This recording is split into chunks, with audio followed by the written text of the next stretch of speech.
sejam todos muito bem-vindos ao BMC Business de hoje. Eu sou Gabriel Monteiro, vou lhes acompanhar nessa conversa, neste programa que recebe as principais companhias de capital aberto do nosso mercado brasileiro. É um ótimo espaço para você, investidor, tirar as suas principais dúvidas e, claro, conhecer novas iniciativas empreendedoras, os resultados e as prospecções dessas companhias que passam aqui pelo nosso programa. Sempre deixo um convite, estendo esse convite a todos que nos assistem. Visitem o site de relações com investidores das companhias que aparecem por aqui. Você pode baixar o kit investidor, os resultados operacionais, o perfil corporativo da companhia, até os principais riscos a qual aquela tese está submetida. Então, portal super importante, um canal de comunicação importantíssimo da companhia diretamente com seus investidores. Sempre deixo aqui o convite institucional e incentivo os investidores que passam por aqui a ter acesso a esse tipo de informação que vai ser amplamente utilizada aqui neste nosso programa. Se você ainda não conhece a ISA-CTEP, a companhia que vai fazer a participação de hoje conosco, acompanhe agora um vídeo de apresentação dessa empresa e do seu modelo de negócios. A ISA-CTEP é uma empresa privada líder no segmento de transmissão do setor elétrico brasileiro. Com uma equipe de mais de 1.400 colaboradores, a companhia está presente em 17 estados, operando uma complexa rede de transmissão, por onde trafegam 30% de toda a energia elétrica transmitida no Brasil e 92% no estado de São Paulo. Seu sistema elétrico é composto por mais de 21 mil quilômetros de redes de linhas de transmissão e 139 subestações. A empresa tem como principais controladoras a ISA, um dos maiores grupos de transmissão de energia elétrica da América Latina e que detém quase 90% das ações com direito a voto, a Eletrobras, maior empresa de energia brasileira, além de 60 mil acionistas pessoa física e jurídica. Este é um momento de crescimento das operações da companhia, principalmente quando consideramos a integração de novas concessões. No dia 30 de junho acontece um dos maiores leilões de transmissão da história, um investimento previsto de quase 16 bilhões de reais.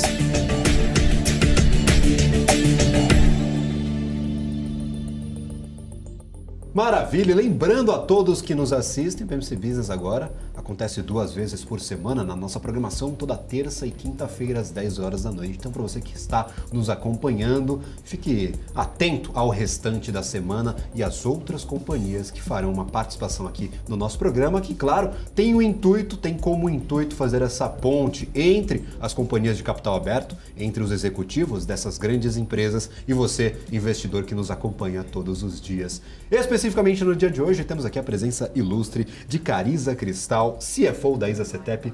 Muito obrigado pela participação aqui no nosso programa. Fico muito agradecido por ter aceito o nosso convite, por ter conhecido aqui a nossa estrutura, vir presencialmente. Sempre um prazer receber os executivos aqui no nosso estúdio. Olá, Gabriel. Obrigada. Eu que agradeço a oportunidade de estar aqui hoje com vocês, falando um pouquinho mais da ISA-CTEP e trazendo para o público um pouquinho da nossa estratégia. Maravilha! Também tenho aqui a nossa bancada, o senhor Marco Saravalli, estrategista-chefe da Sara Invest. Marco, novamente agradeço imensamente aí pela participação, sempre um prazer tê-lo por aqui com suas ótimas perguntas e, claro, provocações tanto aos investidores quanto aos executivos que estão sempre por aqui. Obrigado, Gabriel, obrigado a todos pelo convite. Sabe que a primeira pergunta que eu faço é... Você falou ISA-CTEP, Transição Paulista, TRPL... E a única que acho que você nunca ouviu, que eu sempre falei errado, ISA-CTIP. Já ouviu falar CTIP? Já ouvi. Já ouviu falar? Várias pessoas confundem, como tem 2 E's, as pessoas pensam que é um nome em inglês, né, e acabam falando CTIP. Maravilha. E aí, por exemplo, já vamos esclarecer essa dúvida de uma vez para todo mundo que nos acompanha. ISA-CTEP, Transmissão Paulista, ISA-CTIP, é sempre a mesma coisa, tudo a mesma companhia, só para a gente esclarecer a todo mundo que nos assiste. Já escutou aí falar sobre essa empresa pelos diversos nomes aí no mercado ao longo dos anos, mas tudo a mesma operação, né? Tudo a mesma operação. Na verdade, a companhia começou como uma companhia pública, que chamava Companhia Paulista. Hoje a gente renomeou ela para ISA-CTEP, porque fazemos parte de um grupo multilatino, né, que é aí o Grupo ISA, na Colômbia, ISA e suas empresas. E aí, então, adotamos ISA-CTEP. O CTEP vem de Companhia de Transmissão Paulista do estado de São Paulo, né? Mas hoje nós estamos já em 17 estados, então estamos muito maiores que isso. E também aí a gente tem TRPL4, que vem do Transmissão Paulista, que é o ticker da nossa ação na B3. Então, para quem está buscando aí o ativo, Por favor, fiquem à vontade aí para buscar no dashboard favorito ou no home broker da corretora. Fiquem à vontade ali para dar uma monitorada no ativo enquanto nós conversamos por aqui, observar ali o comportamento desse tipo de ativo ao longo dos anos, que é, claro, uma trajetória bem longeva aqui no mercado brasileiro, operando aqui na nossa localidade, na nossa geografia. Como você mencionava, tem essa relação com um grupo que atua em diversos países, com sede em um dos países aqui da América Latina, na Colômbia especialmente, na Colômbia, exatamente, na verdade, a Isa. mas também bastante operação aqui no Brasil. Se eu não me engano aí, corrija-me se eu estiver enganado, quantos % da transmissão aí para o estado de São Paulo e para o Brasil passa pela ISA-CETEP, passa pela operação de vocês? Hoje a ISA-CETEP é responsável por 94% da transmissão do estado de São Paulo e 30% do Brasil. Então é bastante coisa, né, Marco? Então, para quem não conhece, com certeza é beneficiado pela operação da companhia. E aí, especificamente, eu gostaria de tirar uma dúvida contigo, Cariza, para todo mundo ficar na mesma página, a gente colocar todo mundo aqui nos mesmos termos para entender a conversa como um todo. Qual que é a principal fonte de receita da empresa? Qual que é o modelo de negócio aplicado por vocês? Por ser uma empresa que trabalha com muitas concessões, como que funciona essa geração de receita dos ativos da companhia? Só para a gente explicar para o investidor que está nos acompanhando e ele entender o restante da conversa, que tem bastante minúcia, muitas coisas técnicas relacionadas, claro, à geração de receita da companhia, não? Sim, Gabriel, tem mesmo. O que eu vou falar aqui um pouquinho, vou dar um passinho atrás Fique à vontade, por favor. E falar um pouco o que é a transmissão. Não é claro para todo mundo que está nos assistindo o que é a transmissão, né? Então, no setor de energia elétrica, a gente tem a geração, a transmissão e a distribuição. A transmissão é quem carrega a energia, vamos dizer assim, nas linhas e torres de alta voltagem até as distribuidoras. E a distribuidora é quem leva a energia até as casas das pessoas. Então, acho que fazendo esse esclarecimento... Perfeito. E aí, como fica mais claro quando eu vou explicar agora como que a companhia é remunerada. A companhia, uma companhia de transmissão de energia elétrica, ela é remunerada não pelo quanto de megawatt é transmitido, mas sim pela disponibilidade da infraestrutura de transmissão de energia. Ou seja, a companhia é responsável por construir, então ela constrói as linhas, constrói as torres que a gente vê aí, geralmente à beira da estrada, a gente vê muitas dessas torres, constrói as torres, as subestações também, e nós somos remunerados por disponibilizar essa infraestrutura, operar e manter essa infraestrutura. Como que funciona essa remuneração? Essa remuneração é pré-estabelecida conforme o investimento e o tamanho, né, dessa infraestrutura. Essa remuneração é fixa, ela é pré-estabelecida, então a gente chama ela de receita anual permitida, RAP, como para quem acompanha o setor deve ouvir muito essa expressão. Então ela é reestabelecida. Essa receita, ela não tem risco de demanda, ela não tem... ela tem uma remuneração fixa, que é, no nosso caso, com os nossos contratos, ela é revisada anualmente por IPCA, então ela tem mais essa questão. A única forma que a gente teria, por exemplo, de perder a receita é por uma indisponibilização da infraestrutura, quando acontece um acidente, quando um fio é cortado, uma torre cai, e aí então a companhia recebe uma penalidade por indisponibilidade. Entendi. Essa indisponibilidade, no nosso caso, eu gosto sempre de comentar que a ISA-CETEP é uma das empresas que tem menor índice de indisponibilidade no setor de transmissão.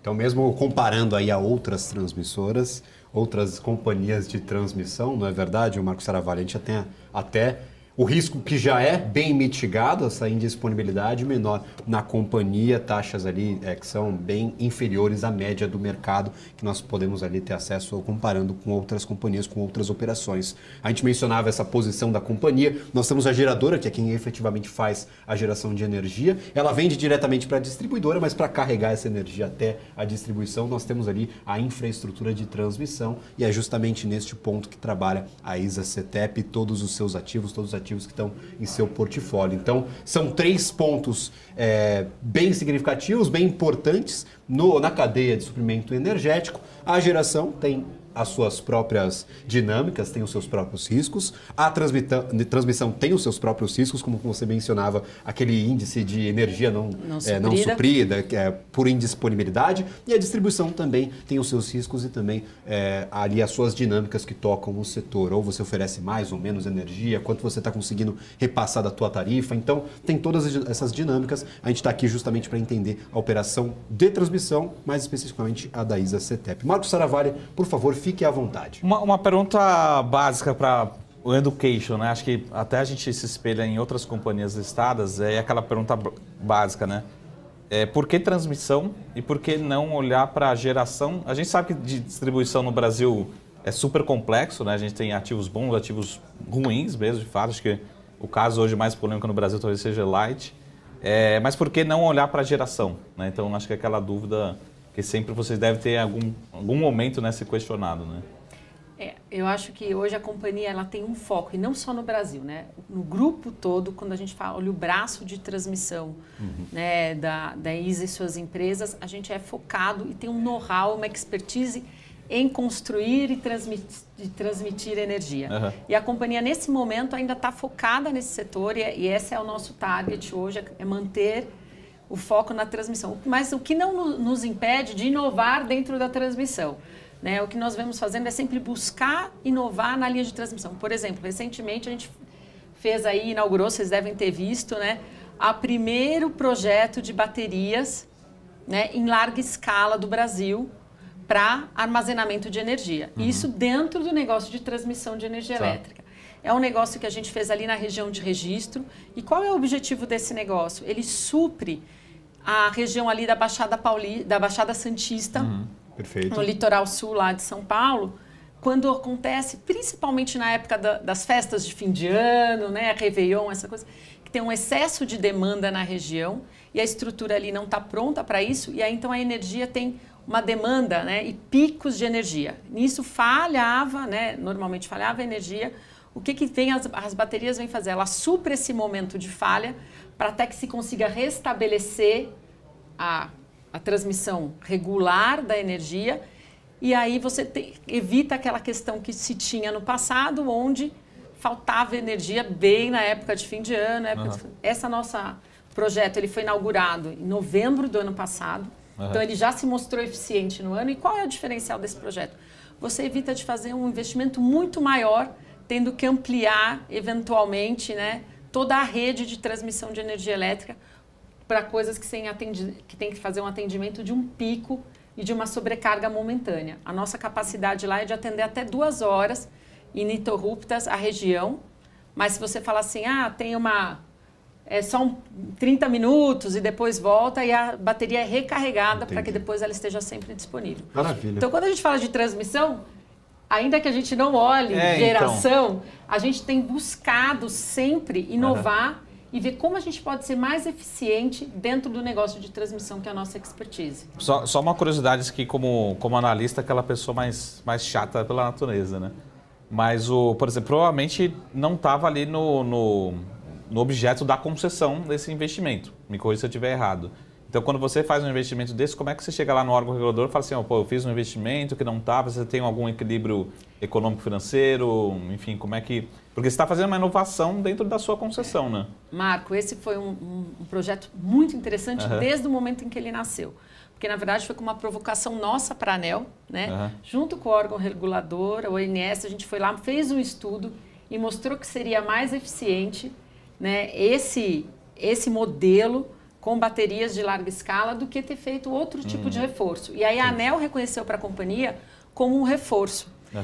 Vou me permitir voltar um pouquinho atrás de novo e falar, quando a gente falou lá, né, de como funciona a remuneração da companhia, uma pergunta que pode vir é, e como cresce a receita da companhia, uma vez que a receita é pré-estabelecida e não tem risco de demanda e não tem demanda? A gente cresce por 3 formas principais, mas aqui no caso do regulador, né, a gente fala 2 formas. Ou eu entro num leilão, que aí você ganha um novo projeto, uma nova concessão, e aí você amplia a sua receita. Ou eu tenho reforços e melhorias, que são no contrato principalmente da CETEP e algumas outras, que é um contrato diferenciado, onde a gente chama de contratos renovados. Entendi. Que são aqueles contratos antigos, que vêm desde a época de estatal. Esses contratos hoje, eles garantem à companhia, né, o direito de fazer um reforço ou uma melhoria remunerado, que tem aí esse reconhecimento da ANEEL. Então, a gente tem essas duas vias principais de crescimento, onde eu faço reforços e melhorias ou leilão. Nos reforços e melhorias, e este é um caso, a ANEEL reconheceu isso como um reforço. Tá. Então, nesse estudo, a gente comprovou a necessidade junto à ANEEL e ela falou, realmente, isso aqui é um reforço. Em vez de dar um reforço de outra forma, uma ampliação da linha, sim, ela reconheceu esse reforço como bateria e aí a gente é totalmente remunerado.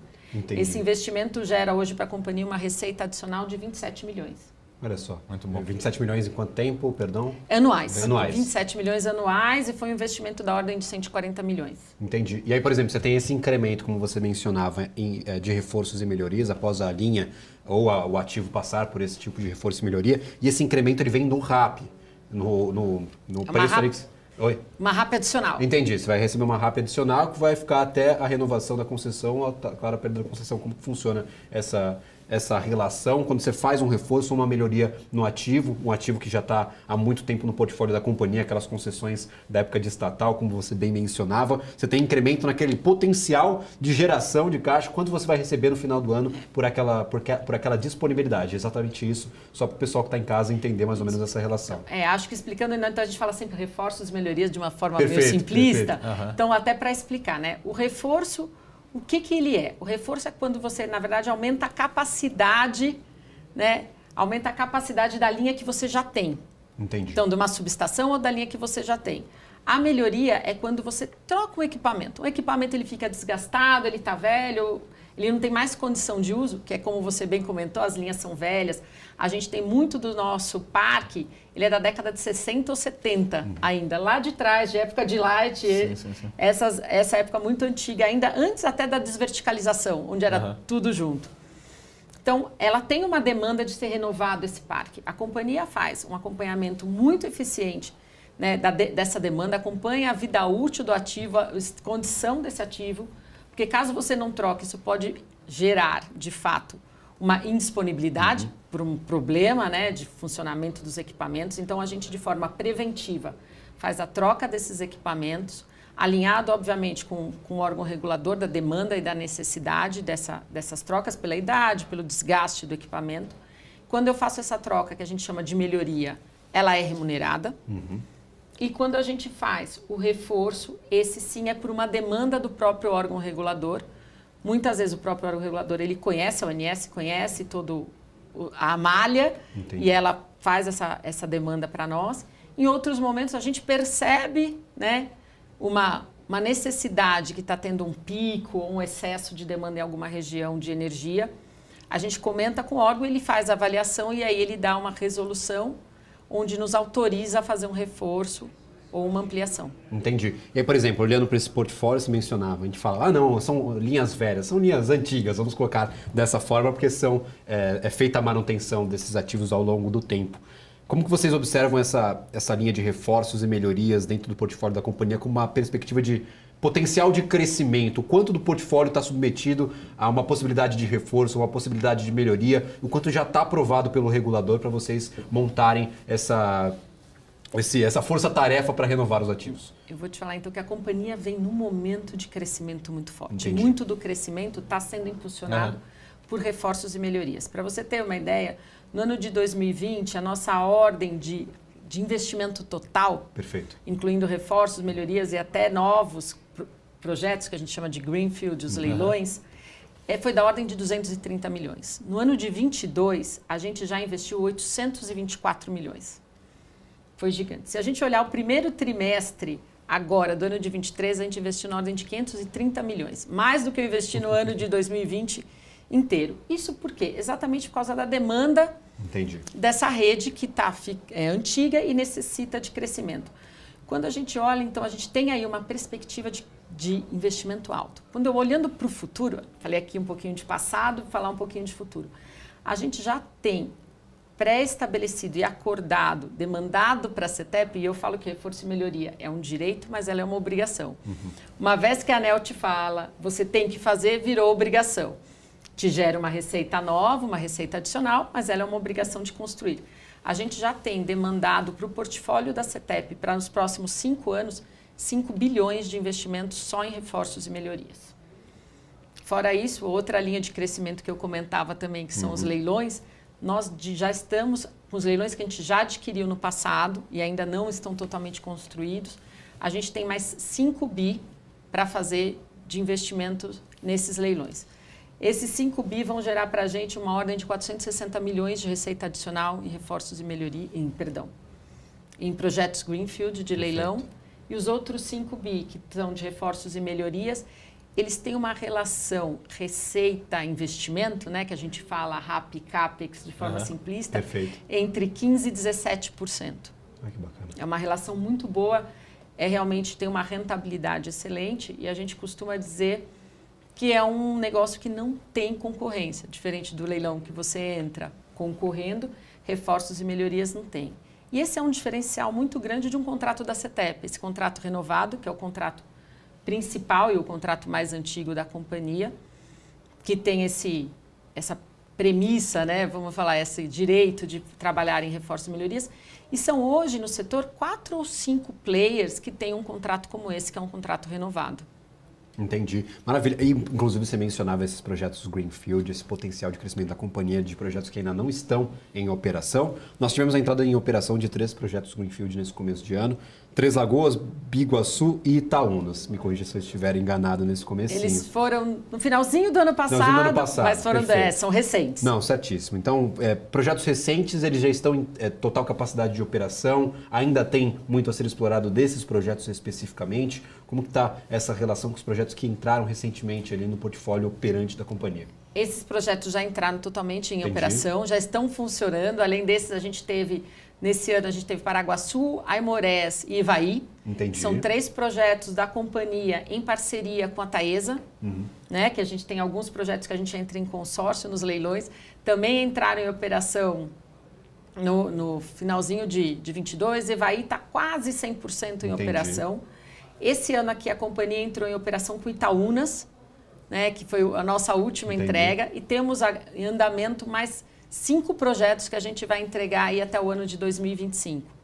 Maravilha. E aí, por exemplo, são 5 projetos até 2025, que é aquele potencial que ainda não está em operação, que vai ser investido ao longo desse tempo. Que vai ser investido, que já é da companhia, né? Que a gente costuma dizer que já está contratado, né? Já é da companhia. Maravilha. Marcos Saravalho, por favor, fica à vontade. Só uma curiosidade. Quando você fala de melhorias no segmento de vocês, a pergunta é em relação à taxa de retorno, né? Ou seja, o quanto que vale a pena vocês investirem nesse negócio e que gera realmente valor para o acionista, né? Porque a pergunta, e também a segunda pergunta é, o quanto também de novas tecnologias, que nem você falou assim, por exemplo, a bateria talvez há 10, 20 anos atrás não faça sentido que a gente não tinha essa tecnologia, ou era muito caro, enfim, ou você precisava de uma área muito grande. Enfim, quanto a tecnologia também te ajuda a fazer novas melhorias para trazer, lógico que a nossa visão é que é sempre trazer taxa de retorno para o acionista dentro do mesmo ativo, né? Então você está gerando valor com a mesma máquina, enfim, com os mesmos ativos, né? Não necessariamente comprando, adquirindo ativos novos, né? Então, acho que a tradução é essa, quanto a tecnologia, quanto as melhorias acabam se traduzindo, e no final das contas a gente vai falar muito sobre isso, mas traduzindo no final do dia mais lucro e mais dividendos para o acionista, né? Exatamente. A gente acredita que esse reforço, essa melhoria, como eu comentei, né? Ele tem uma relação investimento-receita excelente, entre 16% e 17%. Ele tem taxas de retorno muito, muito atraentes. Isso porque é o que eu comentava também, ele não tem uma concorrência. Sim. O que você precisa fazer é olhar, e a gente olha sempre com muito cuidado, né? 2 coisas. A gente diversifica o portfólio da companhia. Como eu comentei, a gente tem um contrato antigo, que é esse contrato que dá esse direito a reforços e melhorias, mas ele tem uma vida finita. Entendi. Né? Todo contrato de concessão, ele dura hoje no país 30 anos e esse contrato já foi renovado uma vez. Então, o que nós, como companhias, temos que fazer? Ainda que reforços e melhorias tenham um atrativo pela boa rentabilidade dos projetos, a gente busca um equilíbrio de forma a trazer longevidade para o negócio da companhia. Se eu focar todos os meus investimentos em reforços e melhorias, no ano de 2042, a companhia acaba. O que a gente vem buscando é sempre diversificar e olhar para projetos Greenfield, para leilões e M&A. Também a companhia tem como uma fonte de crescimento M&As. E aí a gente olha para isso diversificando um pouco. Quando a gente fez a renovação, esse contrato 0,59, ele era quase 80% da representatividade da receita da companhia. Hoje ele já está em 60%. Isso porque a gente vem diversificando, continuamos crescendo, como eu mostrei, né? Como eu comentei ali, reforços e melhorias, mas também crescendo em leilão, ou seja, reinvestindo o dinheiro de forma que a gente olhe tanto rentabilidade, geração de valor e longevidade do negócio. Maravilha, você mencionava a questão de leilões, acho que é um dos grandes temas que nós gostaríamos de abordar nessa conversa, né, Marcos Sarvari? Estamos todos curiosos, porque nós, no próximo dia 30 de junho, teremos um grande leilão de transmissão que pode envolver aí cerca de 16 bilhões de reais em investimento. É uma das grandes perguntas aqui de todos os investidores, quanto a ISA está disposta a participar e adquirir ativos, a concessão desses ativos em leilão, mas a gente vai falar sobre isso na volta do nosso intervalo comercial. Então não saia daí, o assunto vai ser abordado depois do nosso intervalo comercial.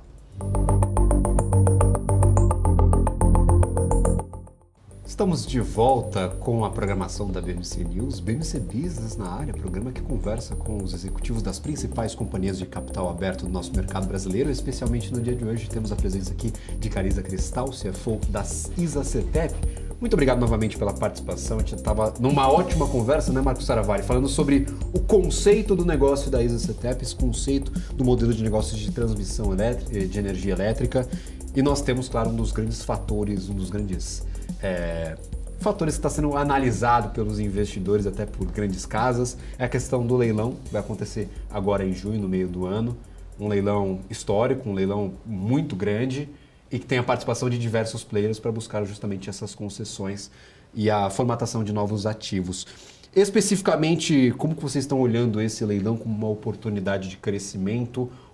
Vocês vão a esse leilão buscando o quê? É o crescimento, como você mencionava, de market share, o crescimento de rentabilidade, de geração de caixa? O que vocês procuram na aquisição desses ativos num próximo leilão de energia elétrica? Esse leilão, como você bem comentou, Gabriel, é um leilão único, né? Acho que faz muitos anos no setor de transmissão de energia elétrica que a gente não via um leilão com valores tão grandes. E um ano com valores tão grandes, porque a gente tem agora esse leilão que vai acontecer em junho, na ordem de 16 bi de investimento. São 9 lotes de 16 bi, ou seja, são todos lotes realmente relevantes. Fora esse leilão, a gente tem um leilão previsto aí para aquelas linhas de alta voltagem, que é HDVC, na ordem de 20 bi, que deve acontecer no segundo semestre. E o leilão que usualmente aconteceria no fim do ano, em dezembro, a ANEEL postergou, até por esse excesso de demanda um pouco, ela postergou para março de 24. Perfeito. Mas que continua ainda uma janela muito importante de investimentos e uma oportunidade, a companhia vê esse momento como uma oportunidade de seguir na nossa estratégia de crescimento. Importante destacar aqui que a companhia não tem, né, compromisso com market share. Entendi. Com crescimento e market share. Eu não tenho um target de market share. O que nós buscamos? Uma rentabilidade adequada. Como que a gente olha para um leilão? Eu não entro no leilão falando, eu vou ganhar um lote, 2, 3, ou eu vou dar um deságio, para que quem nos acompanha também saiba. Um leilão de energia elétrica ele é um pouco diferente de outros leilões. Ganha quem der a menor oferta, ou seja, o maior deságio, porque a gente dá uma oferta em cima da receita que a gente aceita receber, que a companhia aceita receber para fazer aquela infraestrutura e operar e manter aquela infraestrutura por 30 anos. Então, quem der o maior deságio, a menor oferta, sai vencedor do leilão. E como a gente faz esse processo? Esse é um processo muito minucioso, a gente começa muito antes, agora de junho, então a gente já está nesse trabalho há mais de 6 meses. A gente começa a estudar esses leilões, a gente estuda a rota do leilão, por onde vai passar as linhas, cada lote, quais são as dificuldades e as complicações que tem em cada lote do ponto de vista operacional. A gente analisa também as sinergias que tem com os negócios que a companhia já tem, isso gera valor, né? Quando a gente pode ir lá fazer um desconto, um deságio, isso é uma parte importante. A gente olha oportunidades tributárias, a gente olha a questão de estrutura financeira. E aí, quando a gente olha toda essa análise com muito critério, né? Equipamentos, onde está o fornecedor, a companhia tem como prática entrar num bid de um leilão já pré-estabelecidos acordos iniciais com os seus fornecedores, para evitar um risco. A companhia também não fica exposta a risco de commodity ou risco de câmbio. Então, a gente tem essas práticas. Então, por tudo isso, a gente começa a estudar muito antes. E qual é o leilão, qual é o lote que a companhia olha? Então, é aquele que tem sinergia e que traz um retorno, uma rentabilidade adequada. A gente tem aí um track record, né, um histórico de ter uma rentabilidade na ordem de 2 dígitos em leilões. E é isso que a gente busca, né? É manter essa rentabilidade, esse compromisso de gerar valor para o acionista. Perfeito. Só curiosidade, quem que é fornecedor de vocês, assim, em termos de... vocês dependem muito de commodities, de metal, enfim, quem que é o... O que a gente tem, né? Acho que a gente tem vários fornecedores. E são fornecedores locais? A gente tem fornecedores importantes, e aí eu diria que a gente tem alguns fornecedores. A gente tem fornecedor desde construção civil, por incrível que pareça, Sim. uma parte muito importante é a construção civil das obras, é toda a infraestrutura onde você coloca a subestação. Então, a gente tem uma parte de construção, que é importante. A parte de equipamentos, que essa aí é a parte de tecnologia, dos transformadores, etc. E a parte das torres, onde também tem uma parte importante de commodity, etc. Sim. Então, a gente tem tantos... E a gente analisa todas as possibilidades. A gente tem tanto fornecedores locais, grandes fornecedores locais, como também a gente tem alguns casos em que a gente faz importação. Cabo é um caso icônico, né? Até no projeto de Biguaçu, que você comentou, que esse é um projeto muito interessante que a companhia fez, porque ele é um projeto ímpar. Ele tinha um grau de complexidade gigante, porque ele tinha uma parte aérea das linhas, uma parte subterrânea e uma parte subaquática. Esse é um projeto que fica na região lá de Santa Catarina, então para levar para Florianópolis a energia. Então por isso ele tinha todo esse desafio. Neste projeto foi um projeto que a gente importou os cabos. Então a gente tem tecnologia, a gente depende da tecnologia e aí a gente busca onde a gente tem o melhor fornecedor com a melhor oferta, tanto do ponto de vista de tecnologia quanto do ponto de vista, obviamente, de custo. E aí fazer parte de um grande grupo, na hora de olhar custo, ajuda, porque a gente consegue, às vezes, fazer compras né, em grande volume e ter uma negociação que nos favorece. Posso concentrar mais no leilão, que acho que é a principal informação recente. Como é que vocês estão se preparando para o leilão, tendo a informação talvez mais recente do último leilão, principalmente em relação ao que vocês fizeram e principalmente como é que você espera a agressividade dos concorrentes, dos players? Até tanto órgãos reguladores têm incentivado muito isso, né? Como é que você vê o leilão? Assim, o que esperar do leilão? Né? Esse é um leilão que eu diria que vai ser muito... Ele tem algumas características. Como eles têm lotes que têm valores relevantes, então eu diria que não é um leilão que vão entrar, vamos falar, iniciantes no negócio de energia elétrica, de transmissão de energia. Porque às vezes a gente vê alguns players que estão iniciando e arriscam a sorte ali, tentando pela primeira vez. Essa característica desse leilão tem pouco espaço para esse tipo de player, uma vez que os lotes são de valores muito relevantes. Outra coisa que a gente vê em especial aqui é que esse leilão o volume é muito grande. Então tem sim uma preocupação, e a ANEEL até em algum momento mostrou essa preocupação, se o mercado teria capacidade para absorver essa demanda, tanto da capacidade de fornecedor, de mão de obra, como também equipamentos e até questão financeira. Nós fizemos um estudo junto com a Abrat, onde a gente analisou esses cenários e nenhum deles chega a ser impeditivo, mas são pontos de atenção. E a gente fala até do mercado financeiro, né? Quando eu falo aqui de um leilão de 16 bi, como que o mercado financeiro vai ter que, no mesmo momento, achar recurso para todas elas, independente de quem ganha. Então, o diferencial nesse leilão vai ser quem conseguir aí encontrar, acho que um equilíbrio, né, de um bom valor, tanto com os fornecedores como da estrutura de capital, para esse leilão específico pode fazer a diferença. Maravilha. E aí, especificamente, olhando para a estrutura da companhia, o quanto vocês hoje estão em questão de alavancagem, o quanto a companhia se demonstra até confortável para se alavancar cada vez mais, para aproveitar essa boa janela de leilões que vai aparecer aí pela frente. Se eu não me engano, a taxa de alavancagem, como nós conversávamos antes aqui da gravação do programa, está em cerca de 2,7%, 2,7 vezes EBITDA. Isso então, mesmo. Então, até quanto vocês desejam e se sentem confortáveis em explorar essa margem para aproveitar esses leilões que vão acontecer entre agora junho e o começo do ano que vem? Acho que como a gente comentava, né, a companhia está num momento de crescimento. Perfeito. O que isso quer dizer? Mais geração de caixa, mais geração de EBITDA. O que nos vai dando sempre com isso uma possibilidade de aumentar, por mais que você fale assim, aumentar a capacidade de investir sem necessariamente em alguns momentos comprometer tanto a alavancagem da companhia, uma vez que a companhia está no momento de crescimento de EBITDA. Uhum. De EBITDA. Outra coisa que a gente olha é que a companhia está num momento que está num negócio que é muito estável. Então, eu tenho, como a gente comentava, receita pré-estabelecida, indexada à inflação, ou seja, eu tenho um hedge, eu acabo tendo um hedge natural até para pegar dívida em alguns momentos, como eu gosto de enfatizar isso, né? Tem uma companhia que você sabe que é um negócio longínquo. Então, isso até para o mercado, para ele oferecer mais crédito, é um conforto. Eu diria que dentre o setor de infraestrutura, o setor de energia é um dos que dá mais conforto para acessar o crédito. E a companhia tem um balanço saudável, com uma boa, olhando para frente, com um crescimento. E isso dá para a gente uma capacidade hoje de até crescer a alavancagem que a gente tem. Entendi. Hoje nós estamos aí em 2,7, já tivemos mais um pouco no passado recente, já tivemos acima disso no passado recente. O nosso covenant mais restritivo que a companhia tem é 3,5, mas é um covenant que vence de uma emissão de debêntures que vence no comecinho de 24, que quando a gente olha para leilão, ele não é comprometedor. Uma vez que o leilão, né, ele vai ter investimentos, saída de recursos, e ele vai necessitar que a gente busque, né, um financiamento no mercado entre um prazo de 18 a 24 meses.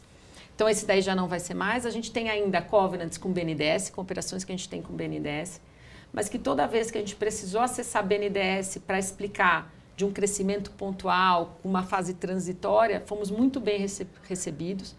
E, no limite, tem uma possibilidade até de se pré-pagar esses valores de BNDES. Então, ou seja, a companhia, com isso, qual é a minha mensagem aqui? A companhia tem muito apetite para crescimento.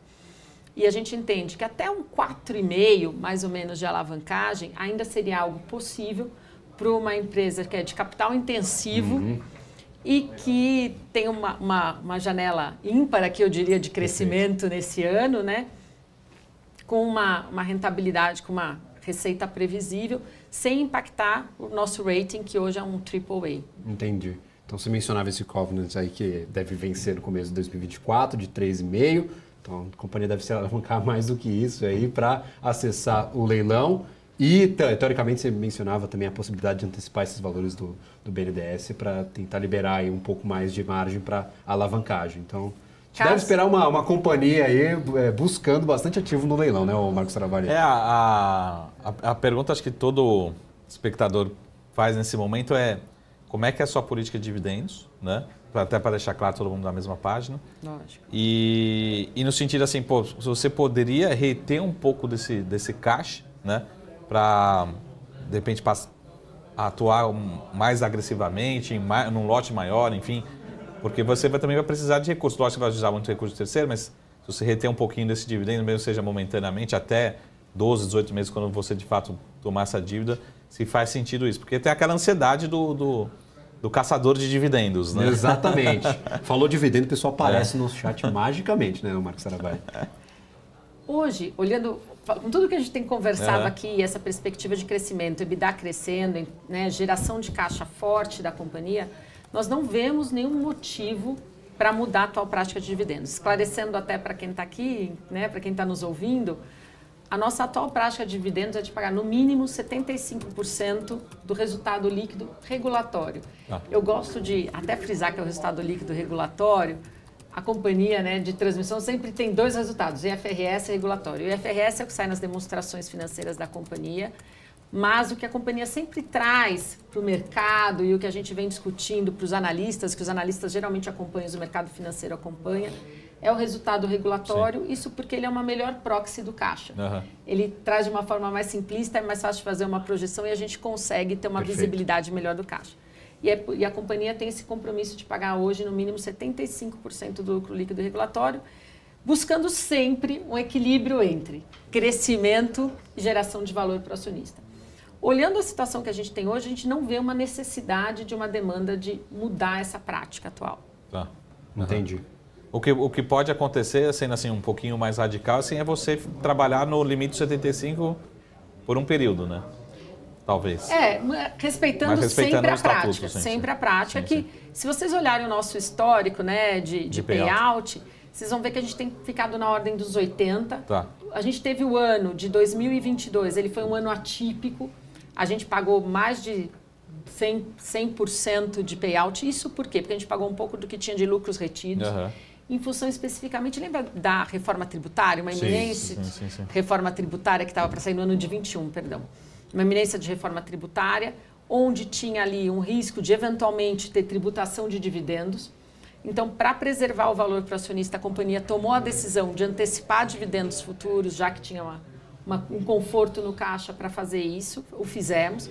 Já no ano de 22, a gente retomou a prática, então nosso payout ficou na casa de 75%. Maravilha. Última pergunta aqui para nós encerrarmos o programa. Uma pergunta, inclusive, que eu estava matutando na minha cabeça, que é sobre um dos principais setores que demanda energia hoje no Brasil, se não me engano, uma das principais fontes de consumo energético aqui no nosso país, setor industrial. O setor siderúrgico também entra nessa mesma jogada. Nós temos agora uma conversa sobre incentivos ao crescimento da indústria brasileira.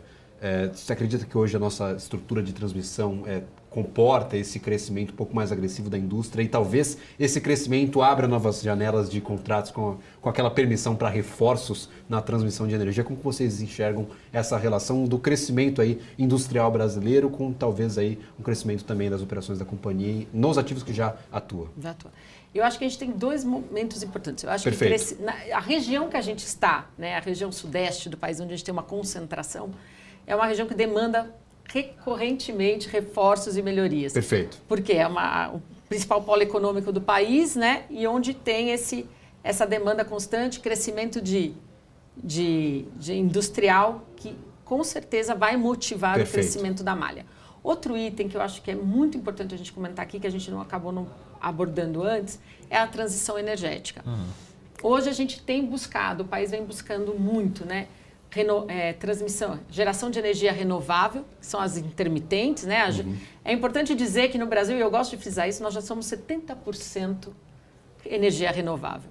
Uma hidroelétrica é renovável e é a maior fonte de energia que a gente tem no país. Mas a gente tem as novas energias renováveis, que são as intermitentes, que é solar e eólica, obrigado, Gabriel, eólica, que ficam principalmente concentradas na região nordeste do país. Trazer essa energia para o polo aqui, onde é mais demandante, necessita de novas linhas de transmissão. Inclusive então, foco do leilão agora. Foco do leilão agora. Fazer então, essa região sul ali do Nordeste até o norte do Minas Gerais para fazer essa linha de transmissão da energia renovável gerada lá, né? Então isso contribui com a transição energética. Então eu falo que não tem transição energética sem ter transmissão de energia. E abre oportunidades para o crescimento, tanto do ponto de vista, né, de país e de buscar novas fontes renováveis, como também a questão de, como você bem comentou, do crescimento. É o crescimento industrial, o crescimento até da produção ali, do gasto energético. Lembrando, a gente tem uma margem bem interessante para crescimento desse tipo de energia. Energia hidrelétrica aqui no Brasil tem uma amplitude muito grande, pelo menos em toda a energia que nós produzimos.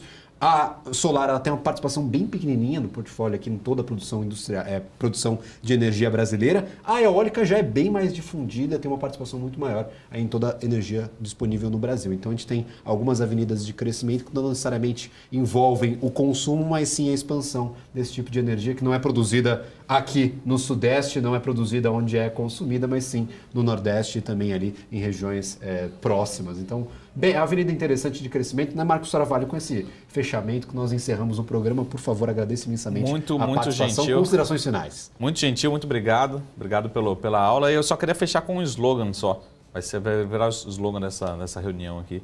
Vai chamar Transição com Transmissão, né? Transição energética com transmissão.